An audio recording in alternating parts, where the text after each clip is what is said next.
গতরাতেই বনশ্রীতে স্বর্ণ ব্যবসায়ীর উপরে যে হামলার ঘটনা হয়েছে সেই ঘটনাস্থলে আমাদের সহকর্মী রাব্বি সিদ্দিকী আছেন। রাব্বি, আপনি গতকালকের ঘটনার পর এখনকার পরিস্থিতি কেমন দেখছেন, বিশেষ করে এলাকাবাসীর কথা বলবেন, কারণ এই ঘটনার পরে ঢাকাবাসী এবং আমরা সবাই আসলে ভীত সন্ত্রস্ত। এলাকাবাসী কি বলছে বলবেন, দুর্বৃত্তদের কাউকে কি আইনশৃঙ্খলা বাহিনী গ্রেফতার করতে পারলো কিনা সেটিও জানতে চাই। আমি আছি বনশ্রীর সেই ডি ব্লকের ৭ নম্বর রোডের সে বাসাটির সামনেই আছি।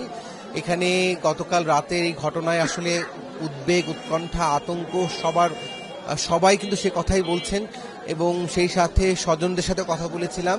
বিশেষ করে যিনি ভিকটিম হাসপাতালে আছেন, স্বর্ণের ব্যবসায়ী আনোয়ার, তার সহকর্মীরাও এসেছেন এখানে।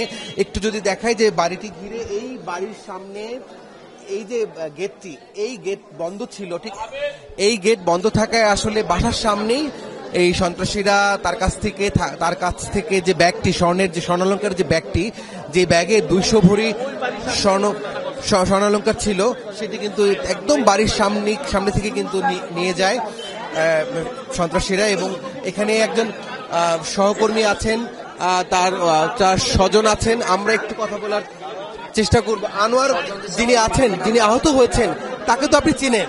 হ্যাঁ, তাকে আমরা চিনি। উনি আমাদের অত্র এলাকার জুয়েলার সংগঠনের সিনিয়র যুগ্ম সাধারণ সম্পাদক। আপনাদের সংগঠনের? আপনিও ব্যবসায়ী? আমি ব্যবসায়ী। আমি এই জুয়েলার সংগঠনের সভাপতি। সবুজবাগ, খিলগাঁও, রামপুরা এবং কাছে কত ভরি স্বর্ণ ছিল? তার কাছে 200 ভরির সামথিং বেশি ছিল, কিন্তু তার সাথে যে ব্যাগে করে প্রতিদিন মালামাল উনি নিরাপত্তার জন্য বাসায় নিয়ে আসে, তার কাছে প্রায় 200 ভরি স্বর্ণ ছিল এবং নগদ 1 লক্ষ টাকা ছিল। দোকানেরই স্বর্ণ ছিল, তাই তো? এখন এই যে ঘটনা ঘটছে, ব্যবসায়ী হিসেবে আপনাদের বক্তব্য? ব্যবসায়ী হিসাবে আমাদের বক্তব্য হলো, সরকারের উচিত দ্রুত দেশের মানুষকে আইন শৃঙ্খলা বাহিনীর উন্নতি করা, দেশের ব্যবসায়ীদেরকে নিরাপত্তা দেওয়া। ধন্যবাদ। আপনার কথা বলছিলাম, এখানে আসলে তার ওয়াইফ আছেন, তার সাথে আমরা কথা বলেছিলাম।